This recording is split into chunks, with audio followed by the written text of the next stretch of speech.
Estamos voltando com o nosso programa Encontro com a Justiça, hoje entrevistando na nossa primeira hora o vice-presidente do Conselho Municipal dos Direitos da Criança e do Adolescente, Dr. José Pinto Monteiro.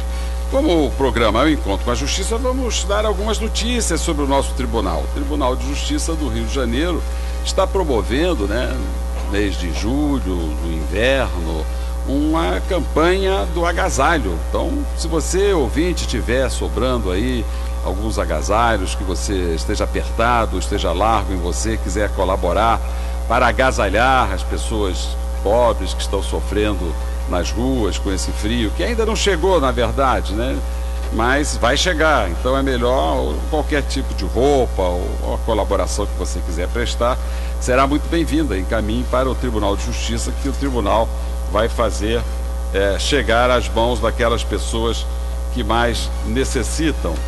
E também isso aqui é legal, porque o tema de hoje vai nos chamar para isso aqui, doutor Damasceno. A Escola da Magistratura criou um Fórum Permanente de Segurança Pública e vai haver no dia 31, esse mês de julho, mês de julho agora, de 9 às 13 horas, um encontro com o secretário José Mariano Beltrame. Falar sobre polícia e justiça. Vai falar mais sobre polícia e sobre justiça?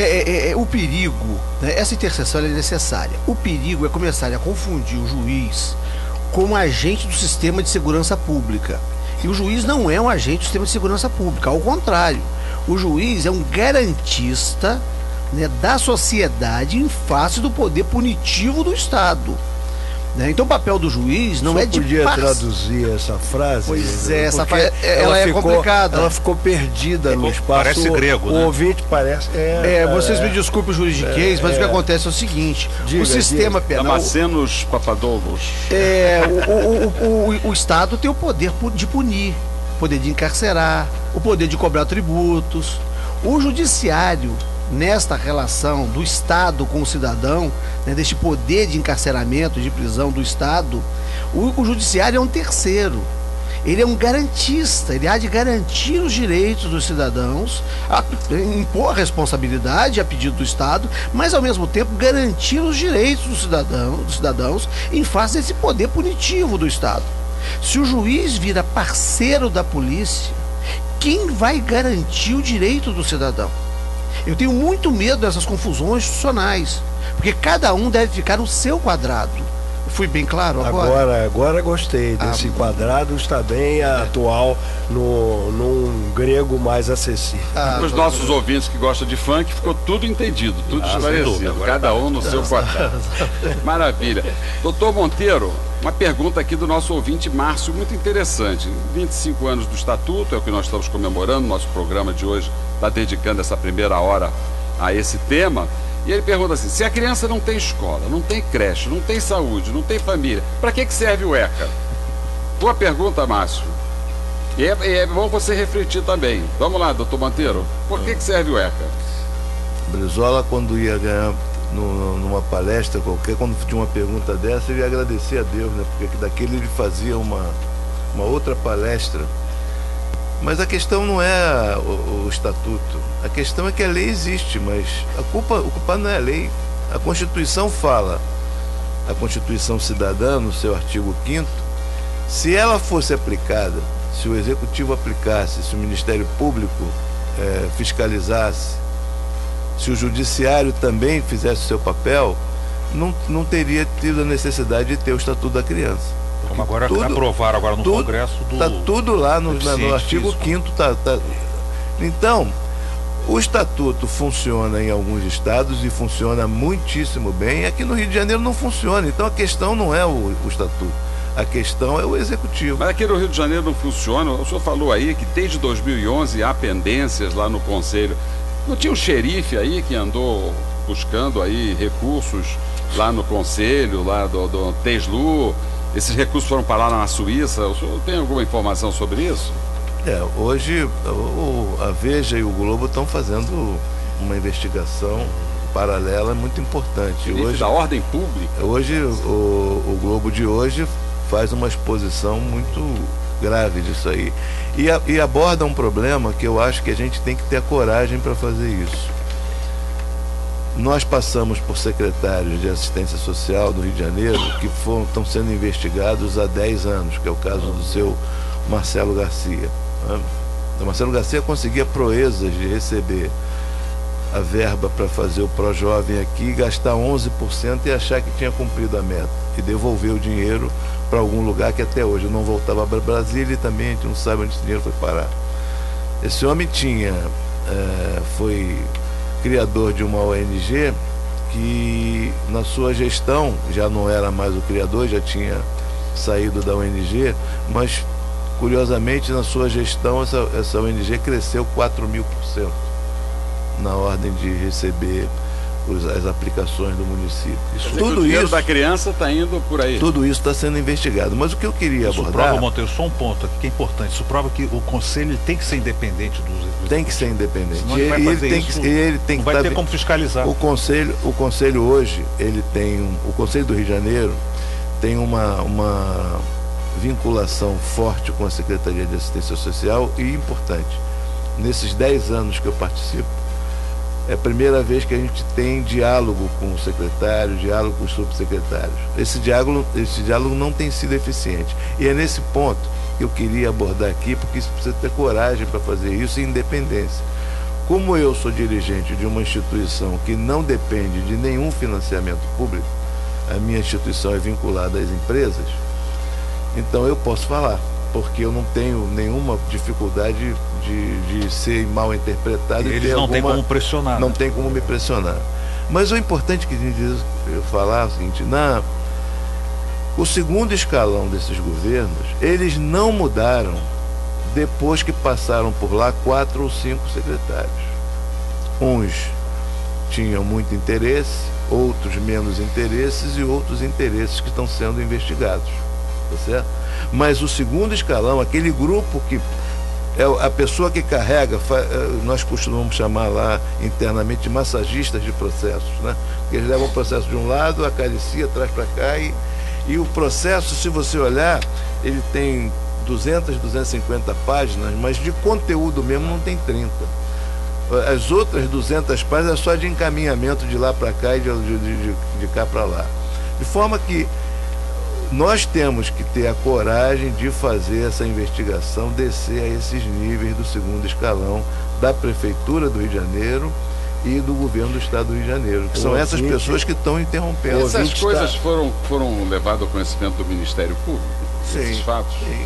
Nós, inclusive, numa oportunidade, ao fazer uma reunião onde reclamávamos que o quadro efetivo do Conselho Estadual do Rio de Janeiro de 9 membros, o secretário entendeu que deveria ser só 5, tomou essa decisão arbitrariamente e ficou.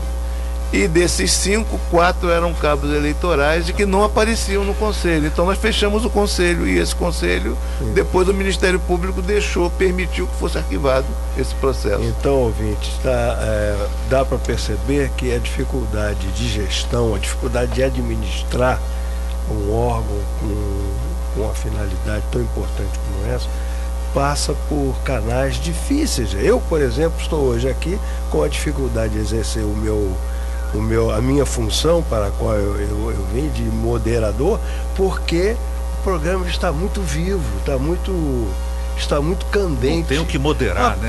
Eu não sei, desembargador, não estou bem certo, mas o fato é que eu mesmo vou transgredir a ordem dos trabalhos, porque a dona Jana de Botafogo faz uma pergunta que não tem muito a ver com a exposição do nosso doutor Monteiro, mas ela é ouvinte e ela merece todo o nosso respeito.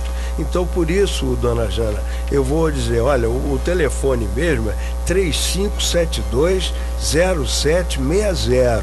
Mas como a senhora me ligou, eu sou obrigado a transmitir, porque é a senhora que manda no programa. Ela diz, eu tenho filhas com mais de 18 anos, mas muito ariscas, ela é que usa a palavra, né? Dizem que eu não mando nelas. O que eu posso fazer? Mas ela tá bem. O meu filho, aos 3 anos, chegou para mim, desobedeceu assim, você não manda em mim? E eu falei, senhora, não mando mesmo, não. mas eu sou seu pai, eu tenho o dever de cuidado com você, portanto você faz o que eu estou falando. Aí, então tá bom, então eu vou fazer. Mas, doutor Ciro, o senhor podia dar uma ajuda à dona Jana de Botafogo? Dona Jana, a senhora usou o telefone certo, porque o telefone do desembargador Antônio Carlos Esteves é muito mais conhecido do que o telefone dos nossos ouvintes, 35720760. A senhora usou o canal correto e a resposta foi dada aqui pelo desembargador João Batista Damasceno. O diálogo. Hoje, ela já tem 18 anos. Hoje, né? A garotada tá arisca. Aliás, desde o Chico Buarque, aquela música do Chico Buarque já falava, né? Da arisca, né? Tem uma música do Chico Buarque que fala aí. Ela diz que as moças são ariscas. Olha, moças ariscas, elas são espertas, elas são antenadas, elas estão vivas. Então, deixe-as viver. Apenas faça com que elas tenham bons exemplos em casa, porque mesmo sendo arisca, com bons exemplos, não haverá problema nenhum. E você está assistindo esse programa ao vivo e a cores no site www.redejuridicatv.com.br, e a partir de segunda-feira já terá lá o íconezinho com todo esse riquíssimo programa, onde nós estamos conversando com o Dr. José Pinto Monteiro, vice-presidente do Conselho Municipal dos Direitos da Criança e do Adolescente, sobre os 25 anos do Estatuto da Criança e do Adolescente. Uma notícia boa aqui, vinculada ao nosso judiciário, doutor Esteves, é que o presidente Ricardo Lewandowski está muito atuante para implantar as audiências de custódia. E já há o compromisso de pelo menos 15 estados da federação de assumirem esta que é um direito fundamental. Isso é o primeiro direito de quem é preso, de se entrevistar com um juiz, né? Esse é o primeiro direito. Até que vai dar ao juiz a oportunidade de verificar a legalidade daquela prisão. Eu não entendi a alteração da lei, lançando o interrogatório para um momento diferente do que era na minha época de juiz criminal. Porque a primeira coisa que se fazia era interrogar aquele que estava custodiado. Mas agora houve uma alteração, lançando o interrogatório para... Fase de instrução, né? O problema é que o interrogatório, que era a primeira oportunidade de defesa, virava a primeira peça de acusação. Então quis se eliminar da defesa. Inclusive, o que era o silêncio do réu era contra. Exatamente, o silêncio do réu era contra o réu. Hoje não. Mas o Código de Processo Penal Militar ainda diz isso, que o silêncio será interpretado contra o réu. Esse é um progresso. É uma advertência que nós obrigatoriamente fazíamos. Olha, você não precisa responder, mas já vou avisando a você que se você não falar, eu posso interpretar. Isso era a primeira coisa que se fazia. Mas agora não é mais a primeira. Mas isso não está na lei, mas é a prática que fez isso. Né? Quem cala consente com a acusação. Então o réu calado, ele tinha coisas para esconder. A partir de 88 inverteu isso. Mesmo ele calado, né? Então o que fez, ao invés de dar a oportunidade de uma entrevista voluntária do preso com o juiz para expor a situação da prisão e a situação em que ele se encontrava, suprimiu-se a audiência. Essas primeiras audiências, que era audiência de interrogatório. E ficou muito pior, porque jogou-se para o final. Então a pessoa às vezes responde o processo inteiro para no final dizer, olha, não sou eu não, era o meu irmão.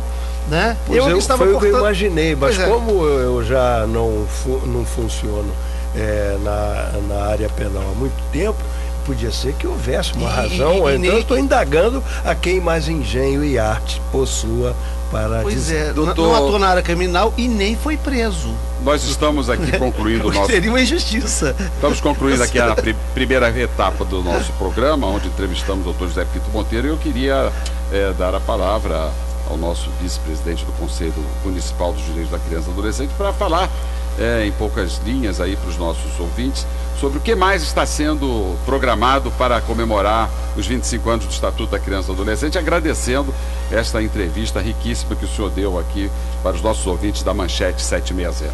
Bom, essa gestão que encerra agora no final do ano conseguiu recuperar as comissões de apadrinhamento, as comissões de proteção familiar. Eram 8 comissões que estavam fora da atividade que esse grupo desses conselheiros agora conseguiu recuperar.